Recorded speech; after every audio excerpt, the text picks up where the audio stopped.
The Atlanta Braves signed outfielder Brian De La Cruz to a non-guaranteed deal for 2025 on Sunday morning. What does it mean, and are they done adding to the outfield? I'll tell you next.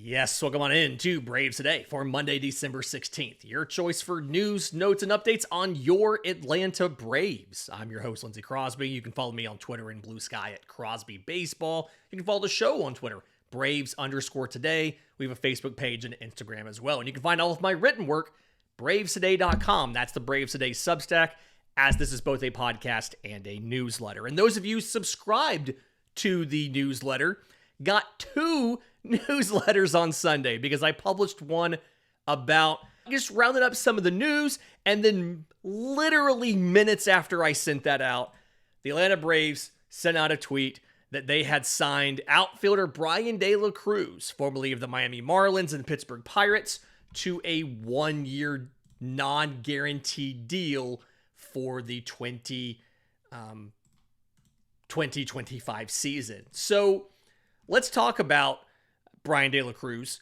what he did last year, why Atlanta thinks they can fix him, and what else they're going to do. And I think the first thing to know for Brian De La Cruz is last year was not good. He was worth negative 1.5 WAR last year, negative 0.2 WAR with Miami, where he spent 105 games, and then negative 1.2 over his 44 games with the Pirates. It's just an absurdly awful stretch that he had with the Pirates.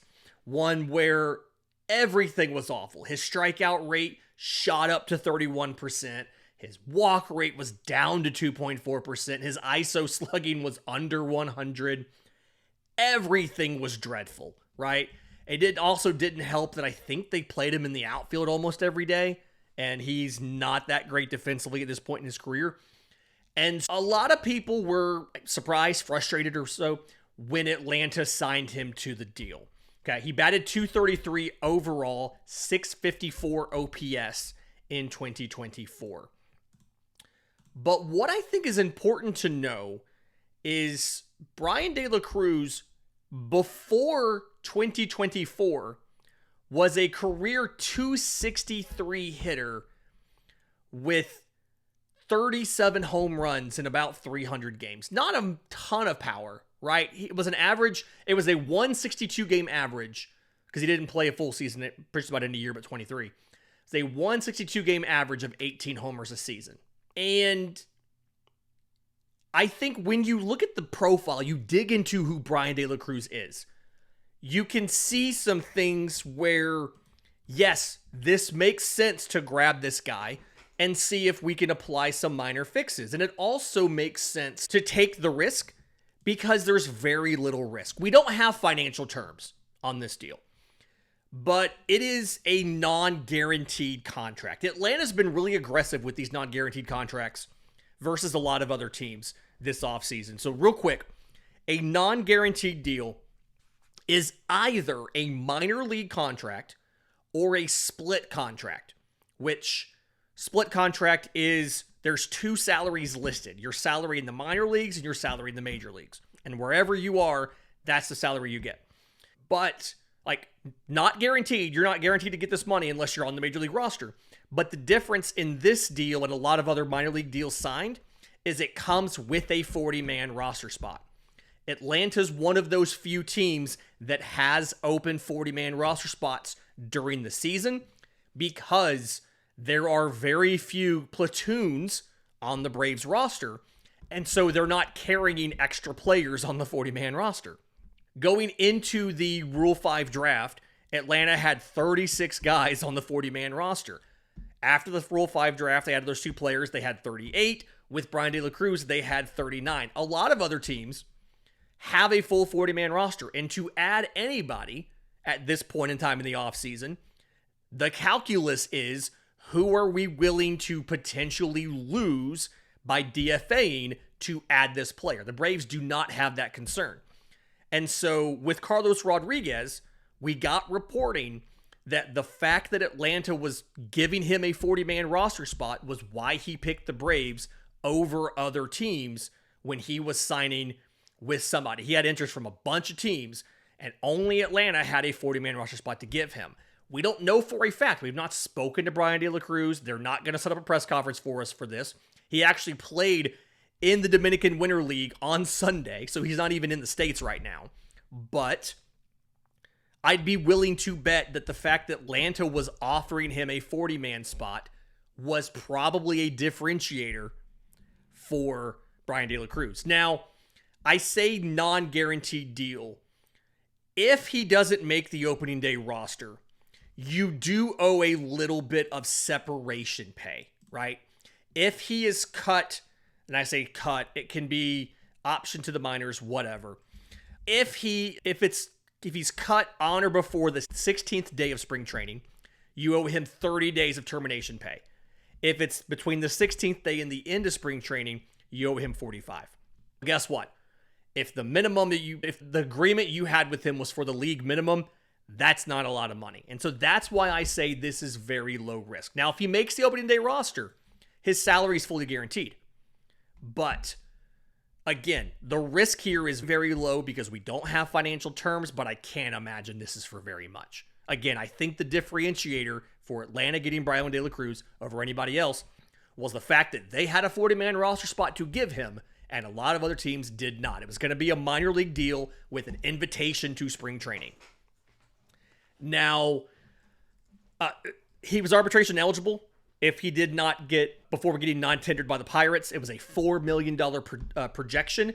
He does have 2 more years of arbitration eligibility after this year. Hypothetical, if Atlanta does fix Brian De La Cruz, they have 2 more years of team control. And if they don't, no harm, no foul, they can just non-tender him and move on.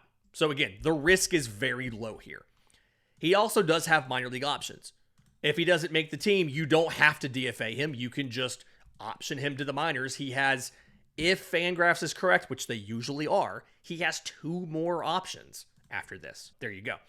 But when I dug into Brian De La Cruz this afternoon, here's what I noticed. His strikeout numbers, slightly above league average, right? It wasn't egregious. Okay, it was 24.2%, 25.4%. 2023 was dead on exactly MLB average, 22.7%. That was the average last season, okay? It ticked up this year to 27.3%. And with the Pirates, again, it was atrocious, 31%. His walk rate, MLB average is 8.4%. He was below MLB average, but not egregiously, right? 8.2 is his rookie year, 2021. 6.4, 5.4. It was this year where it cratered, specifically, again, when he got to Pittsburgh. And the thing I noticed, and this is in the newsletter on BravesToday.com, is his weighted OBA took an absolute nosedive in July. He was around 0.300, areas like that. He went down to 221. And it just cratered the rest of the year. His he was worth negative 1.1 WAR from July through the end of the year, which was the second worst mark in baseball behind only Miguel Vargas on the Chicago White Sox. And when I dug into what happened, he just forgot how to hit with 2 strikes. So the first couple years of his career, his batting averages hovered between 220 and 201 with 2 strikes, which doesn't sound great, right? Like a 201 average is nothing to be thrilled about. But league average with 2 strikes is 168. So Brian De La Cruz on OPS Plus was anywhere from 121 to 137 with 2 strikes. And this is, mind you, 100 is average, right? He was able to hit with 2 strikes. He was able to slug with 2 strikes. The league's slugging percentage with 2 strikes in 2024 was 264. He's always, his 3 years, 339, 332, 314. So he even walked more than average, right? 244 was the league's on-base percentage with 2 strikes. He was at 273, 236, 263. 2 of his 3 years, he was above league average at walking when he got to 2 strike counts. This year, it just absolutely tanked. A 151 average, a 188 on base, and a 211 slug. It comes out to a 57 OPS plus. And the wildest thing to me, he had 168 plate appearances for the Pirates. He walked a grand total of 4 times. There's no single thing that you can point to and say, this is where Brian De La Cruz, this is where things went wrong for Brian De La Cruz. I don't know if he was nursing an injury.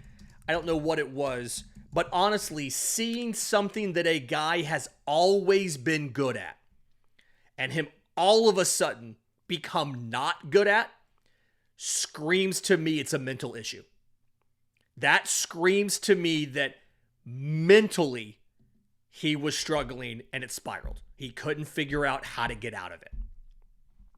And so because of that, because some of his expected numbers were okay this year, right? He actually batted 233 with a 384 slug. The expected numbers were 242 with a 419 slug.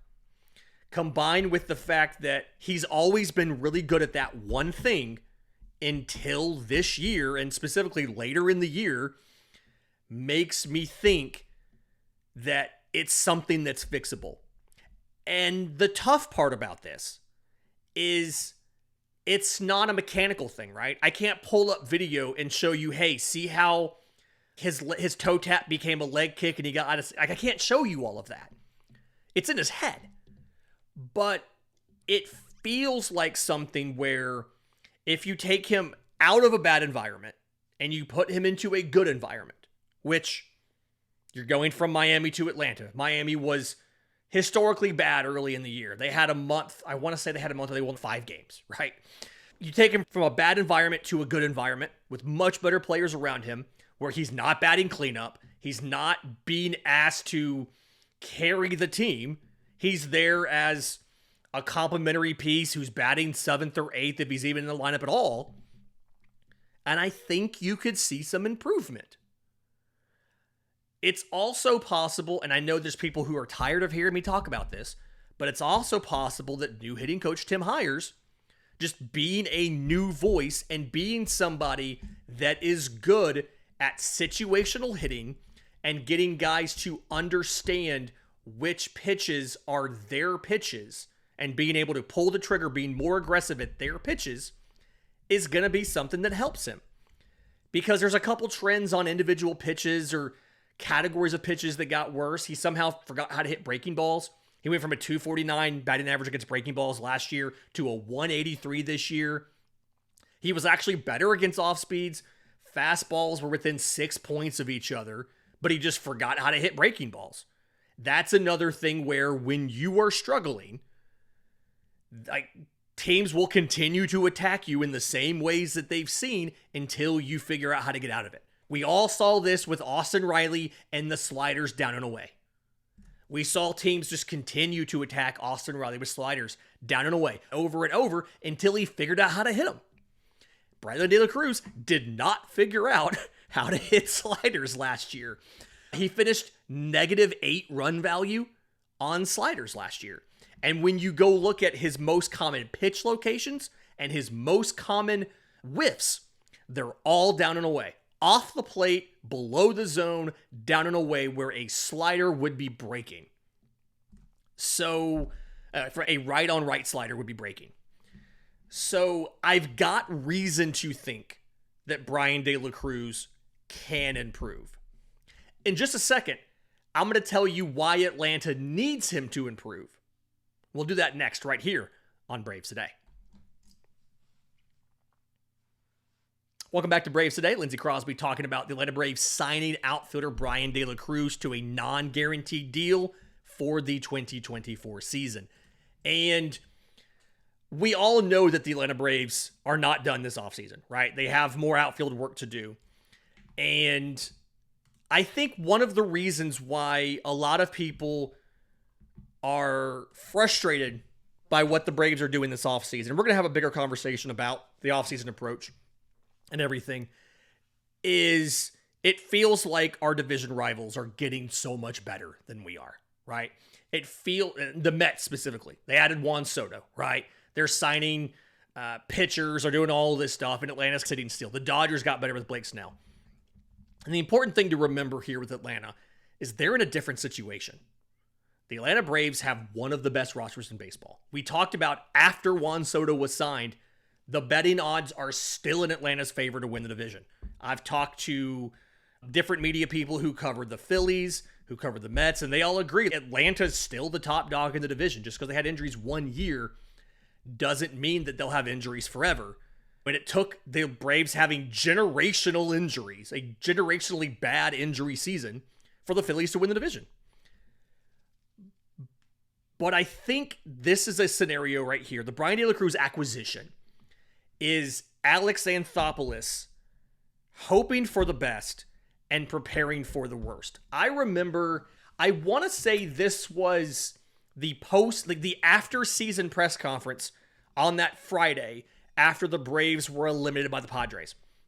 And somebody asked about Drake Baldwin. And he said, he referenced back to the 2021 season. And he said that he doesn't want to go through that again. And by that, he was talking about how many different catchers the Braves had to play because of injuries. I don't know if everybody thinks about this or realizes this.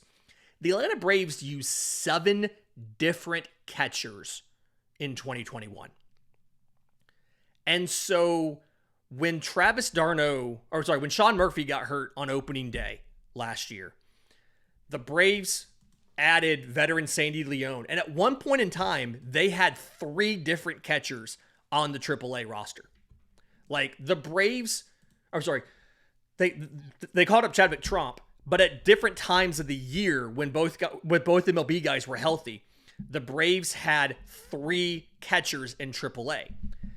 Because Alex Anthopoulos does not want to go through that situation again, where he has to go sign Jonathan Lucroy for 2 games. Or I think it was Jeff Mathis, right? Stephen Vogt played 22 games for Atlanta that year. Kevin Smith played 27 games for Atlanta that year.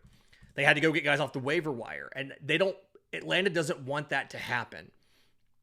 That's what happened this year with your outfield. We don't think about this aspect of it. The Atlanta Braves played 11 different outfielders in 2024. They used 8 different guys in left field. That was the most frequent position, or the most frequent cycling there. They used 8 different guys in left field. They used 4 different center fielders. And they used 6 different right fielders. And so this is a situation where adding Brian De La Cruz, who defensively is not very good. Range is not good. He's not graded out a plus defender in a couple of seasons, even though, weirdly, he played some center field for the Marlins in 2023, which is just strange. But he's not graded out positively in outfield in a couple of years. But good arm. He actually got positive marks on StatCast for the value of his arm this year. It's like 88th percentile arm strength, 84th percentile in value from his arm, even though his range was negative and bad. His speed was like average. But the Braves need outfield depth. And you've seen this offseason, they've gone out and they've gotten a lot of guys that can give them that.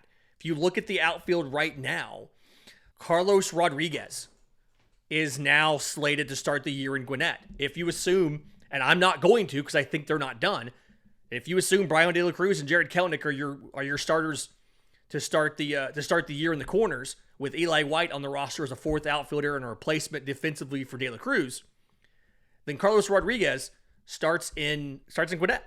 So does Connor Capel. They're going to have Cody Milligan, Jesse Franklin. I assume will both be there, the prospects. There's other options that they'll have in the minors. And that's where I am with this, is if this is the only move Atlanta makes, yes, you are right to be mad about it. But the signing of Brian De La Cruz to a non-guaranteed deal for 2025 in a vacuum can't be interpreted as anything but a good thing, because the risk to the Braves in both money and performance is so low that it's not even worth talking about. But the upside is legitimately there, because he could be a 20-homer guy. He could hit 20 home runs for you. And yes, you dealt with injuries and things like that last year, but you know how many guys hit 20 home runs on this roster last year? 2. Marcell Ozuna hit 39. Matt Olson hit 29. Nobody else had 20 home runs last year. Now, injury concerns there, right? Austin Riley had 19 homers in 110 games. Ronald Acuna Jr. had 4 home runs in 49 games. He was on pace for a 12-homer season. Adding a guy who the upside could be 20 homers and the cost is almost nothing is never a bad thing. And again, if this is the only move Alex Anthopoulos makes to dress the outfield, absolutely, yes, be mad. I will be right there with you being mad. But in a vacuum, it is incredibly hard to argue that this is anything but a good move, because the risk is so small, but there is legitimately some payoff that you could see from this. In just a second, Spencer Schwellenbach got paid. Not an extension, but he did get paid. I'll tell you about it next. Welcome back to Braves Today. Lindsay Crosby wrapping up the Monday show. We talked about the signing of Brian De La Cruz, but I also want to talk to you about some money. Spencer Schwellenbach was paid a prorated version, or a prorated portion of the major league minimum last year, $740,000. He was called up in May. And it's obviously very easy to argue that for the performance you got from Spencer Schwellenbach, he was significantly underpaid. 8-7, 3.35 ERA. He was worth 2.7 WAR. And I've seen estimates that one pitching WAR costs from anywhere from $7 to $9 million bucks. So he produced 20-something million dollars of value for less than $100,000. MLB gave him a little bit more money.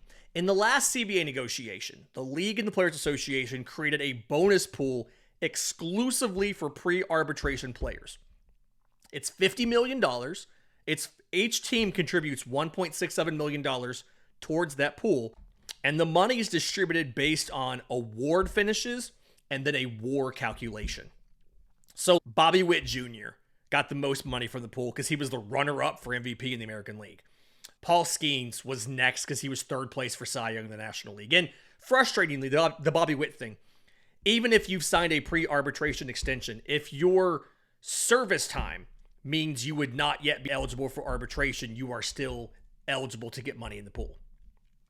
Spencer Schwellenbach got $365,752 from the pool.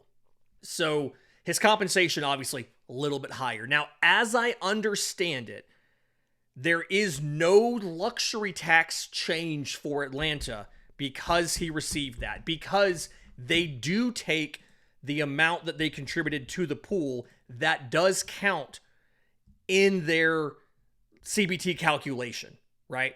They have the 40-man roster player in the minor leagues. There's all these extra amounts that go into your luxury tax outside of just the AAVs, right?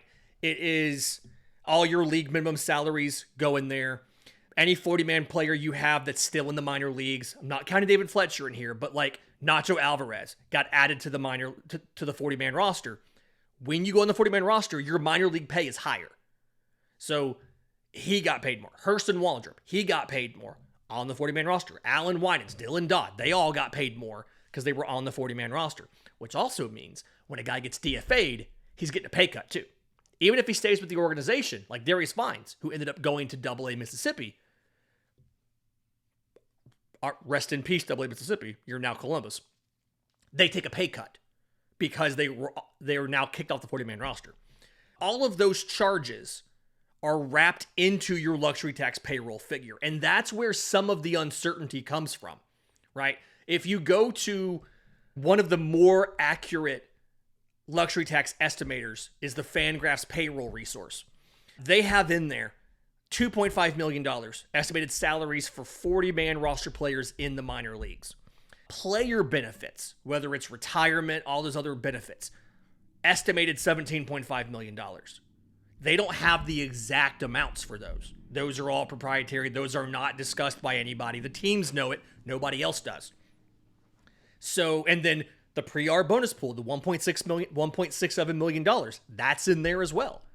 And so Schwellenbach won't cost anything different for Atlanta in 2024 on the luxury tax. He won't cost Atlanta anything different in 2025 because of that pre-arb pool, but he got paid an extra $365,752. That's a healthy chunk of change. That's probably, before you look at taxes, that's probably half of what he made in the major leagues last year that he gets extra. I do like that this pre-arb pool exists. I do that we can reward these young players. As MLB has gotten more aggressive at calling up young players and giving them significant play time during their pre-arb years and then even in their arbitration years, I like the fact that they get rewarded financially for what they've done on the field. And literally it's by what they've done on the field. It's by WAR, by being above average at what they do, right? We didn't have a lot of prospects last year. We didn't have a lot of young players last year. He's really the only example on that list. But you look at some, AJ Smith-Shawver was worth 0.3 WAR in that one start he made in the regular season, 4 1/3 innings, and he put up 0.3 of a WAR. They didn't go far enough down to get to him. But if every player who was positive would have gotten something, he would have gotten some extra money for that.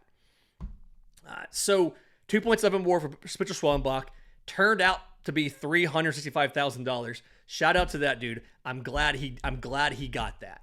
I still think, and we did the show last month, I still think he's a candidate for an extension if Alex Anthopoulos is not scared off the fact that he gave Spencer Strider an extension, and then Strider had elbow surgery and missed a full season like 2 years later.